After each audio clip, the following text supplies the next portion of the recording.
This is Dr. Daniel Van Ingen with this week's parenting podcast on teaching our kids about anxiety in this culture of fear, this culture of the coronavirus. There are the facts about the coronavirus.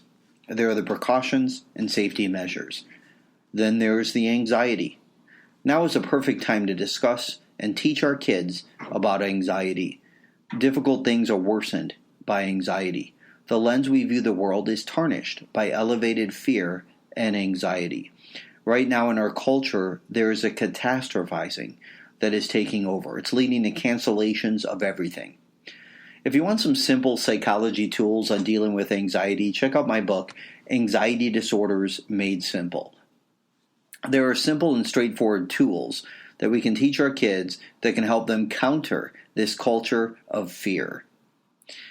This is a great time to discuss taking precautions for health versus anxiety and avoidance. So here's the current debate. Is this coronavirus a serious pandemic, or is it the average flu? The Surgeon General right now says the risk is low to the average American. So caution? Yes. Take precautions. Have safety measures and protocols in place for each home and each office? Yes. Panic? No. Does anxiety make things appear and feel worse than they actually are? Absolutely. What does anxietizing do? Well, it is a tendency to see, feel, notice, observe, and perceive all through the amygdala rather than the frontal lobe. The amygdala is our emotional center of the brain. We tend to feel and not think. What about catastrophizing? This is when a legitimate problem, is viewed as a catastrophe. We tend to only focus on how it will be a worst-case scenario. In this process, we feel the worst-case scenario. Worry runs wild. We can't control our worries. Heart palpitations, trembling, chest pressure, feeling on edge, feeling like we're going to die. What about the anxious brain? Yes, our amygdala takes over. So in 1984, Paul Ekman, he coined the term flooding. What happens is the amygdala, the emotional center of the brain, floods the frontal lobe, floods the prefrontal cortex. So the prefrontal cortex, its functions are to learn, abstract, inhibit, reason, problem solve, critically think, have clarity in the midst of the fog. Reason through things. All of this gets overtaken by the amygdala. One of my favorite metaphors is from the old movie Footloose. Remember with Kevin Bacon in Footloose? Remember it's like, welcome to our new town, and now you're going to get in this tractor, and you're going to drive this tractor into that other tractor playing chicken. All right, and while he's getting instructions from his new friend, the other friend is tying the character Ren, is tying his shoelace to the accelerator pedal. Well, as you recall, he's trying to jump off the tractor repeatedly, but he couldn't get loose because his shoelaces were tied to the accelerator pedal. So the other guy ended up driving his tractor into the pond, and then he's jumping up and down, and he won. But think about that now. That's what panic is like. Our foot is tied to the accelerator pedal, and we're unable to push the brakes. We just slide rather than decide. We slide into panic mode. That's what goes on when our foot is on the accelerator pedal and the amygdala takes over. It's a flooding. And we end up flooding emotionally instead of thinking.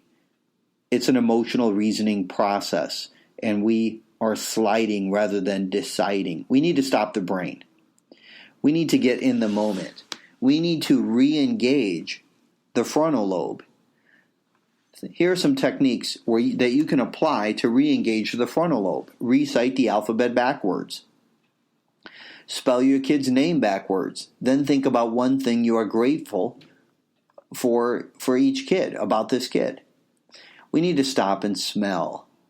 Notice 5 things you can see, something you can touch. We need to stop and breathe.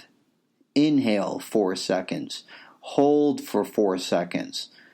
And exhale for 4 seconds. By the way, holding brings down the heart rate. We need to be in the moment.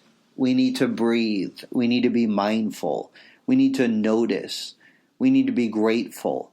We need to be slow eaters. Eat slowly.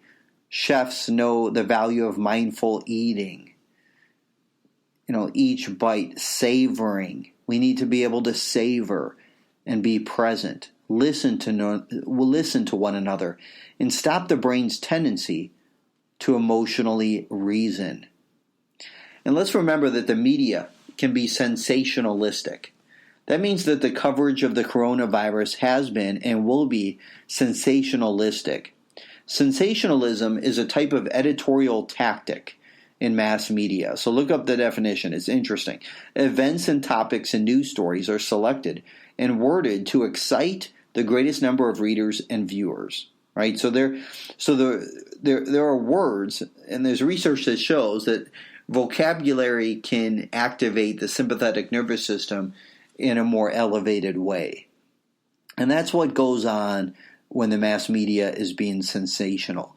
This style of news report encourages biased impressions of events rather than neutrality and may cause a manipulation to the truth of a story. So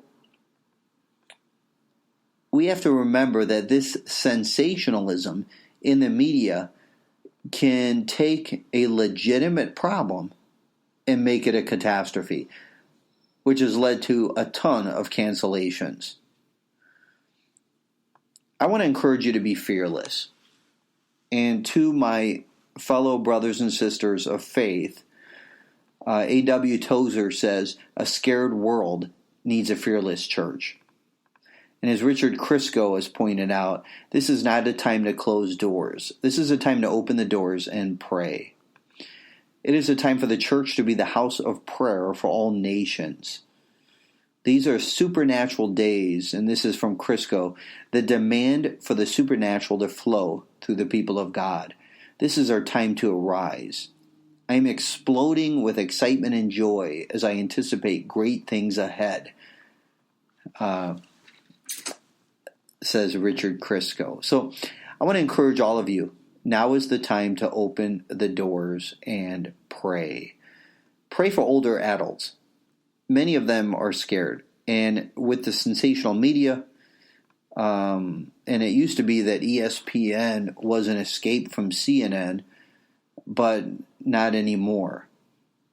And so it's only going to grow more. Their fear is only going to grow more as the virus spreads. But I want to bring us back to a recent quote that's going around social media, and it's by an infectious diseases specialist. And his last words are impressed me. He says, "But mostly I'm scared about what message we are telling our kids when faced with a threat. Instead of reason, rationality, open-mindedness, and altruism, we are telling them to panic, to be fearful, to be suspicious, to be reactionary, and self-interested." So let's counter that. Let's counter that. And let's use reason and rationality, open-mindedness, and most of all, with love. Let's reach out. Let's open our doors, and let's pray. And most of all, let's be peaceful. So take this time to teach our kids about anxiety and the culture of fear, and let's counter this culture of fear with peace.